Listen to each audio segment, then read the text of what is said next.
More and more allied countries agree to start sending tanks into Ukraine, and in the best case scenario, Ukraine can receive several hundreds of them, which will most certainly be life-changing.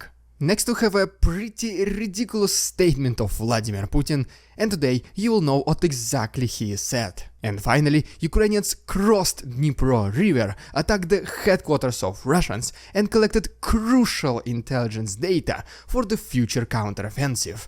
But more about all of this in just a couple of minutes.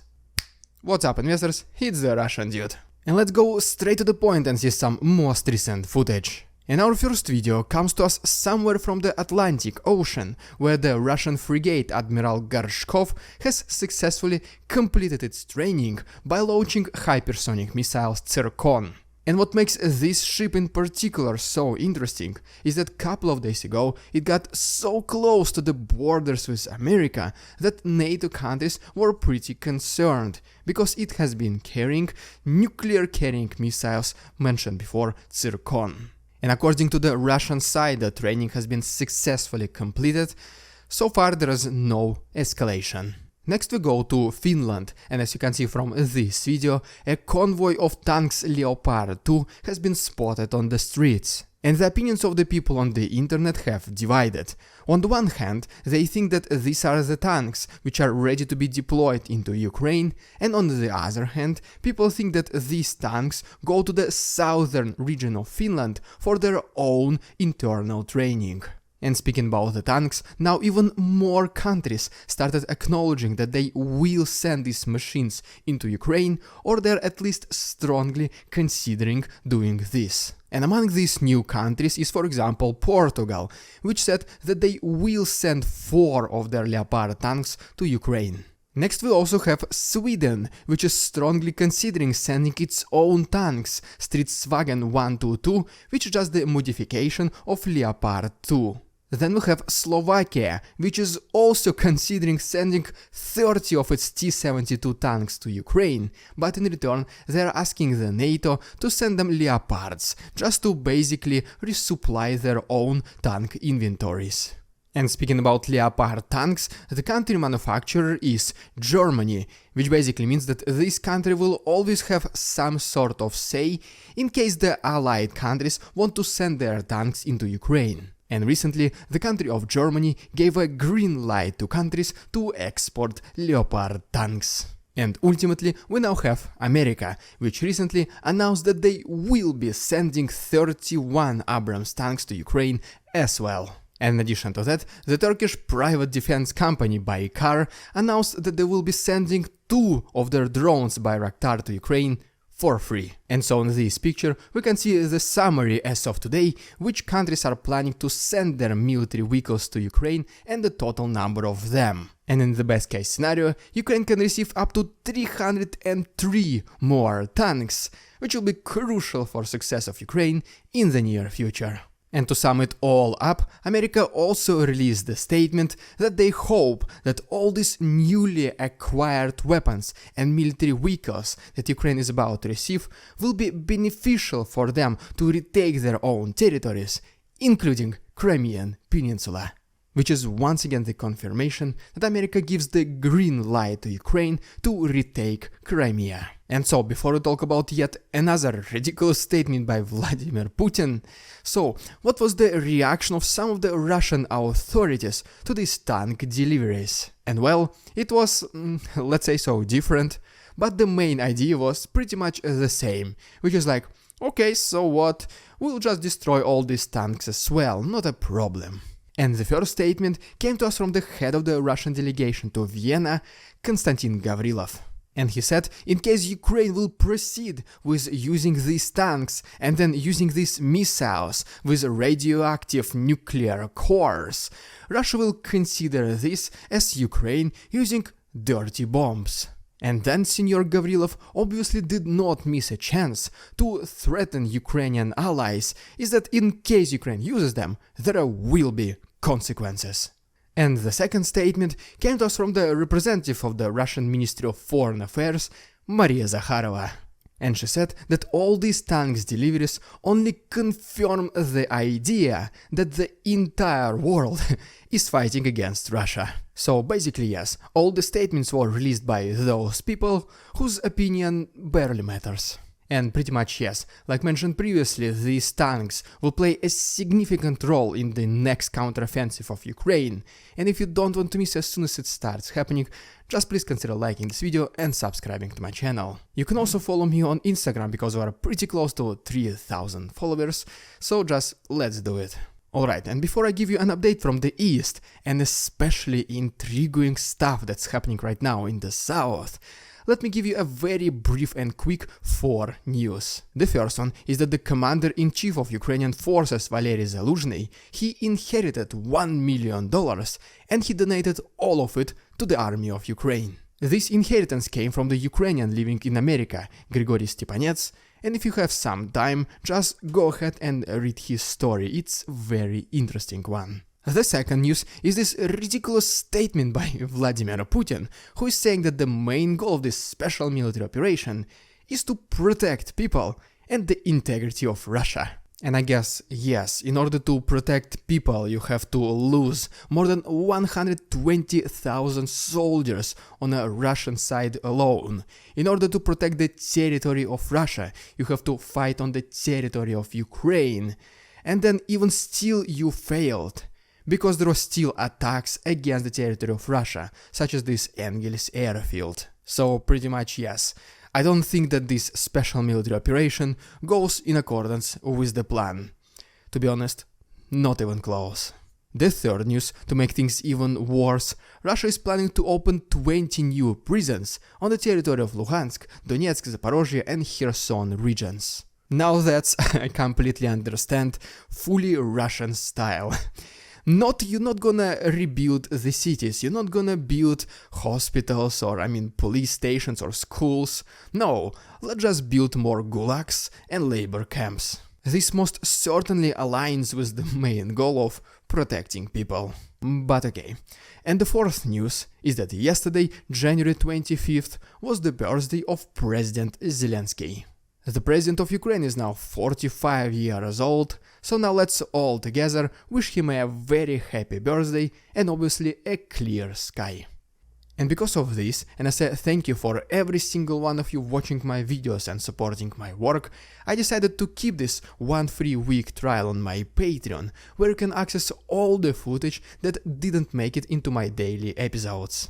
And if you want to see hundreds of photos and videos that I upload there weekly, the links will be down below.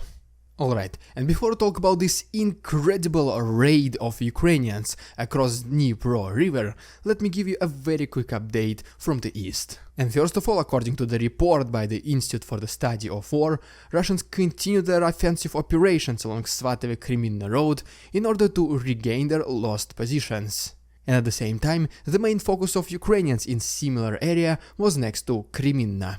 And then according to the representative of the armed forces of Ukraine, Sergei Cherevatay, Ukrainians unfortunately fully withdrawn from Soledar. And then right here we have one of the latest videos from the settlement, which shows the consequences of this Russian liberation. But Russians did not stop there, and they started to try to advance to the north of Soledar, closer to Rozdolivka, but so far Ukrainians were able to resist these attacks. And in addition to that, it has been reported that Russians giving everything they can to advance to the east of Soledar, next to Blagodatny, and to the southeast to Krasna Hora. And even though the fighting in these areas is pretty significant, Ukrainians so far are able to hold their ground. Next we go to Bakhmut, where recently, according to Ukrainian sources, they were able to intercept and bring down Russian Su-25 fighter jet. And speaking about this area, right after capturing Klishivka,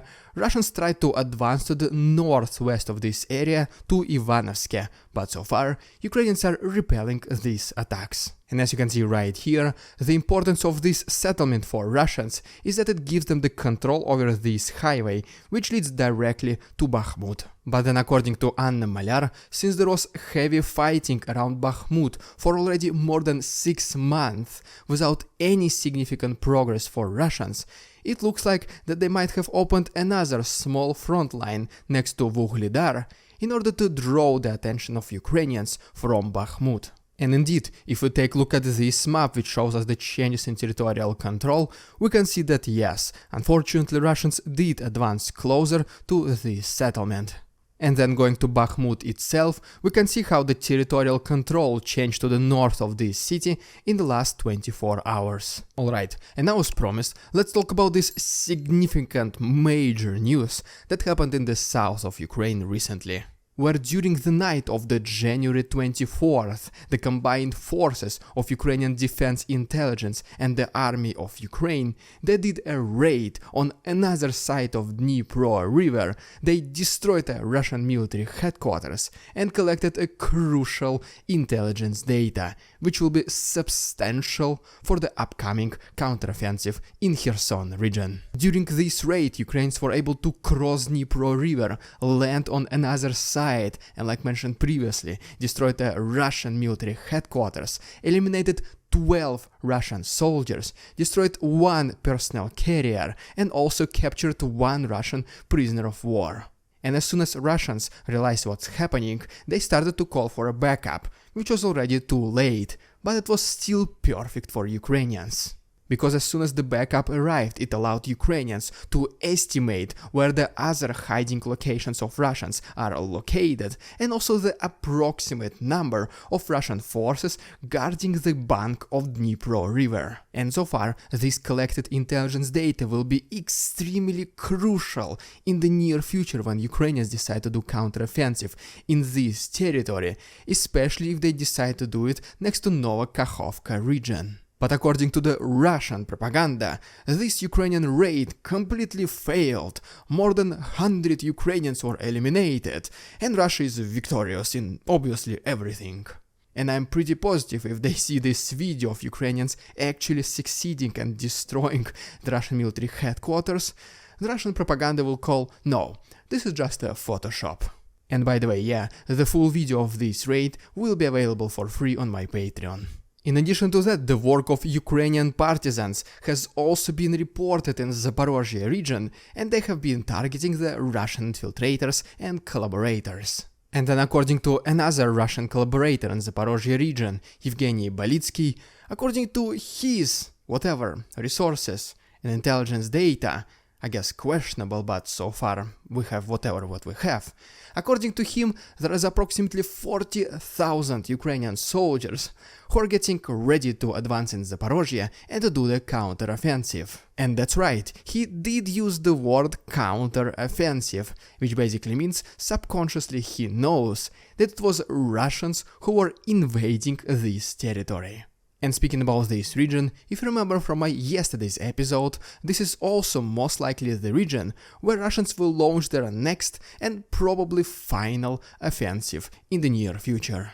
And then according to the advisor to the president of Ukraine, Mikhailo Podolyak, if Russians decide to proceed with this plan and they actually start this new offensive, they are doomed to fail.